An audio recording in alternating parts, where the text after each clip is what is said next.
All right, how's everybody doing? Hotep. Hey, this is Michael Imhotep, founder of the African History Network, host of the African History Network show. And we should be live on Facebook here. All right. Hey, look, it is Wednesday, April 4th, 2018, 50th anniversary of the assassination of Dr. King. Hope everybody's doing all right today.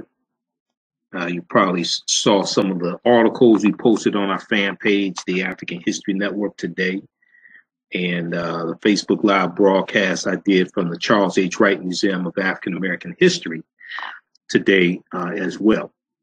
Here, I want to let you know, those in the Detroit area, want to let you know that I will be doing a presentation on Thursday, April 5th, 2018, in Oak Park, Michigan. Thursday, April 5th, 2018, in Oak Park, Michigan, which is right outside of Detroit. And this is my presentation dealing with the film Black Panther, analysis of the film Black Panther, the African cultural influence, we'll deal with African history. But this is taking place Thursday, April 5th, 2018, 12 noon to 3 p.m.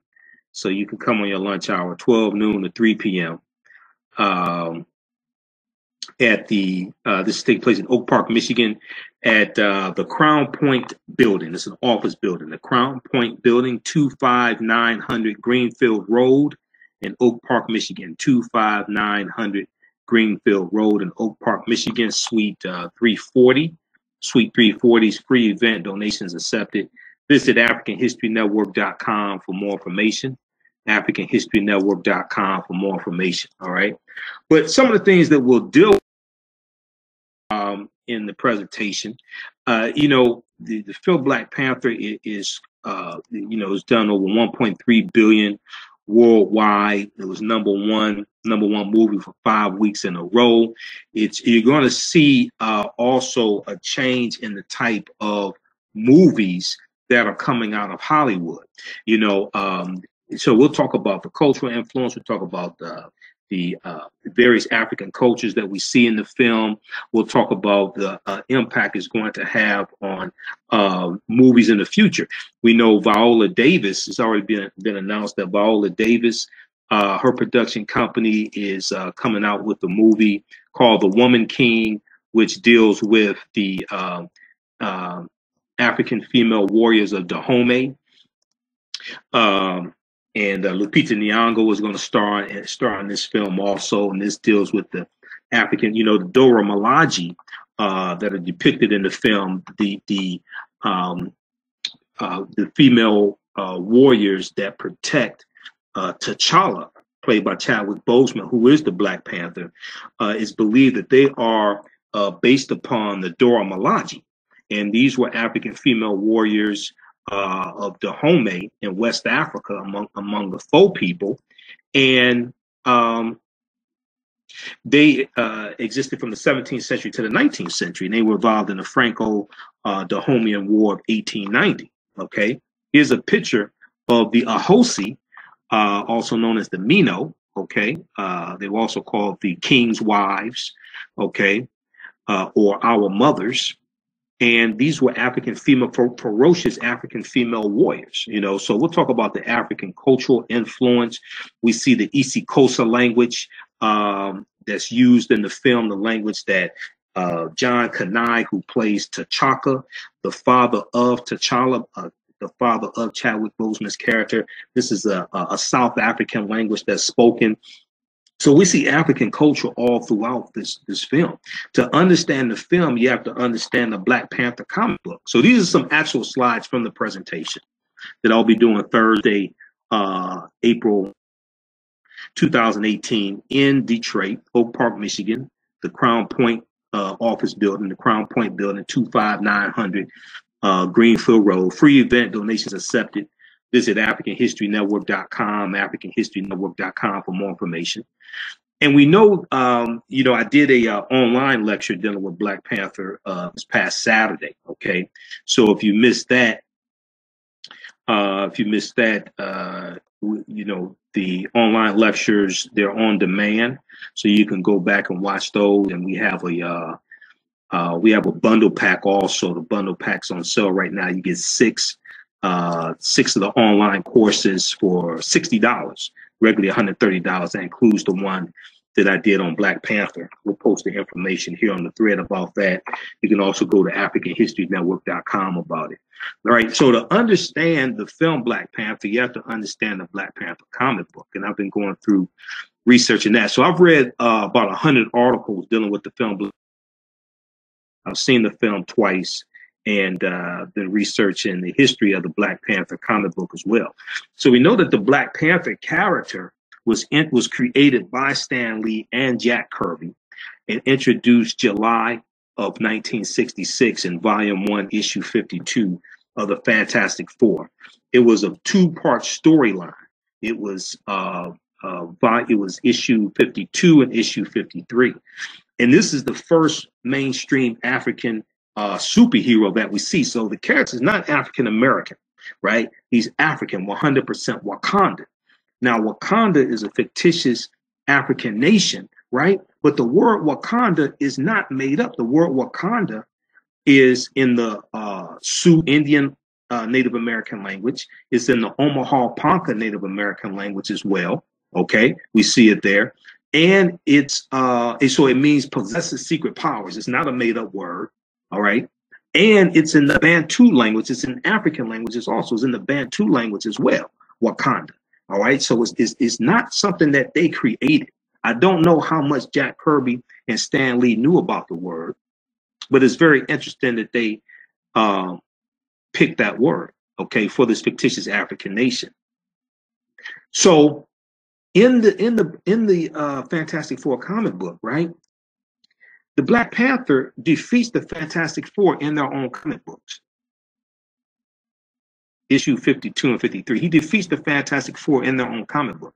So he's a master of all different forms of hand-to-hand combat and martial arts. We know that martial arts originates in Africa. And if you don't know that, you haven't heard my interviews with Ahati Kalindi E, who's a master of African martial arts. The first fighting system known to man originated in Africa. This is why, this is an example of us not understanding our history. We think they originate in Asia. No, they originate in Africa. And these are Africans who take these fighting systems, who are going to take some of these fighting systems into Asia, all right? And they're going to spread throughout the world. So you have Black Panther, and throughout the years, he's going to have different comic book series. But the characters that you see in the film are largely characters from the book. And you have to understand some of the stories from the comic book to understand the film. And even Killmonger is in the comic book, okay? I'll show a picture tomorrow of Killmonger from the comic book, because I'm still working on this presentation. We see African spirituality infused into it. We see African culture, African spirituality, and we see how this relates to African history. We see references to Huey P. Newton and the Black Panther Party for Self-Defense. The film opens in Oakland, California, ends in Oakland, California. We see that a sister out of Chicago, 28-year-old teacher named Tess Razor, has created a 46-page curriculum, historical curriculum, that builds upon themes that are dealt with in the film Black Panther to teach her sixth graders about African history and colonialism. We know that Wakanda is an African nation that was never conquered by Europeans, never colonized. Well, that's like Ethiopia. Ethiopia was never conquered and colonized by Europeans.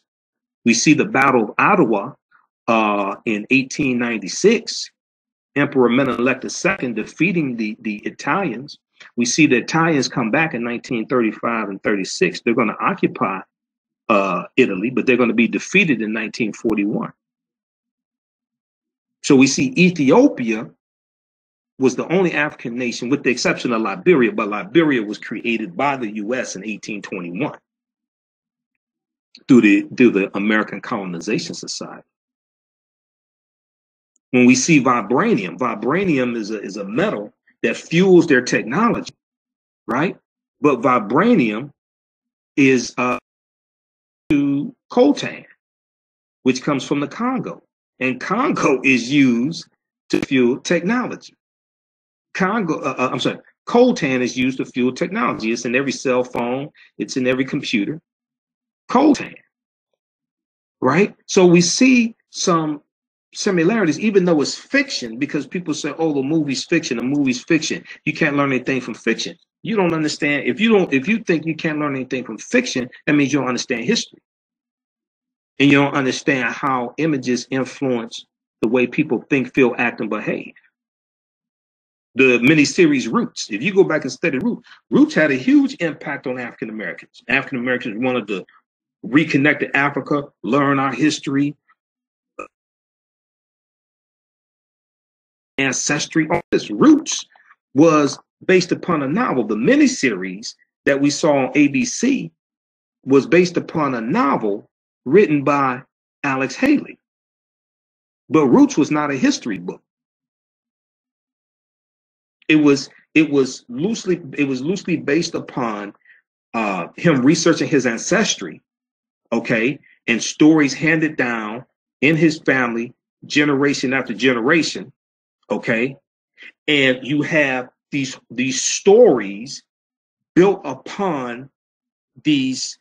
You have this novel built upon stories handed down generation after generation with a historical background. So you have them talk about the Nat Turner Rebellion of 1831.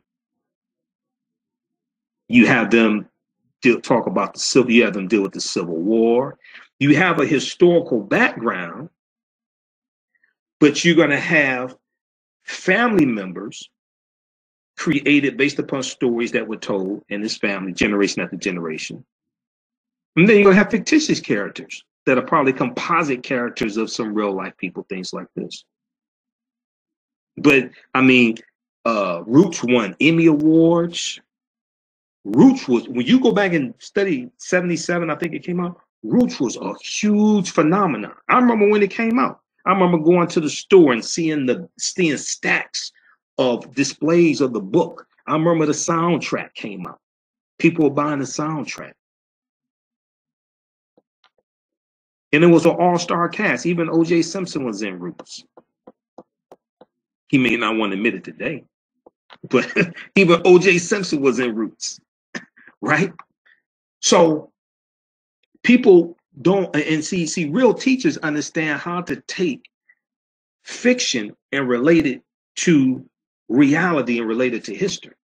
So this is what I do in the presentation. It's a lot. So the presentation is about, I think, 2.5 hours. So I did 2 hours Sunday. So this is going to be about 2.5 hours. Okay.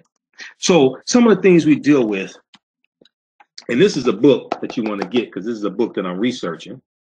This deals with the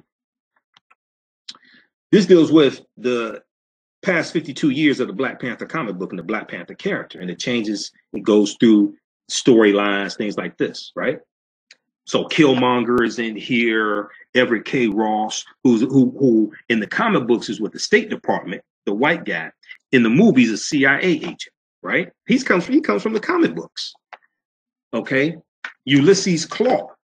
You have to understand the storyline of Ulysses Claw and Killmonger's father, and them uniting to steal vibranium, and Killmonger and his family get banished from Wakanda and end up in Harlem, New York, because Killmonger is 100% Wakandan in the comic books. In the movie, what they do is to resonate more with African Americans. To resonate more with African Americans, what they do is they make them half Wakandan, half African American, which is probably a good move because it resonated more and I think reached more African Americans by doing that. So then you can talk about the transatlantic slave trade. You can relate to conditions of African Americans today more, as it's just being totally something far off fantasy. I think it was a good move. You have African American director Ryan Coogler. This was Ryan Coogler's third movie that he directed. This is only his third movie. This thing's done $1.3 billion worldwide. You got an economic movement, a black money movement in Brazil that this film is fueling. You have the African American comic book conventions that's coming up this summer. They're gonna be sold out. You're gonna have to be an idiot not to have a sold out African American comic book convention this summer. Everybody wants to know about Afrofuturism. The African American comic book lines, they're gonna sell out because the film is fueling an interest in African American comic book. You know, hell, this is the first comic book. I'm 46 years old. I don't buy comic books. This is the first comic book I've bought in years. You know, with the exception of like Dreadlocks from Andre Batts out of Detroit, African American comic book line. But I'll be looking when I'm at different conventions. I'll be at the Liberated Minds Black Homeschool and Education Expo this summer in July, third weekend in July. Shout out to Queen Thais and everybody with the Liberated Minds.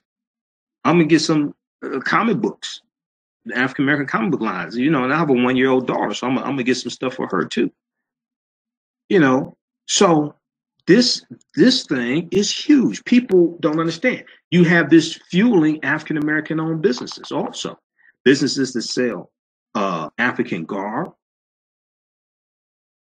So this is something that's big. A lot of people don't understand how big it is.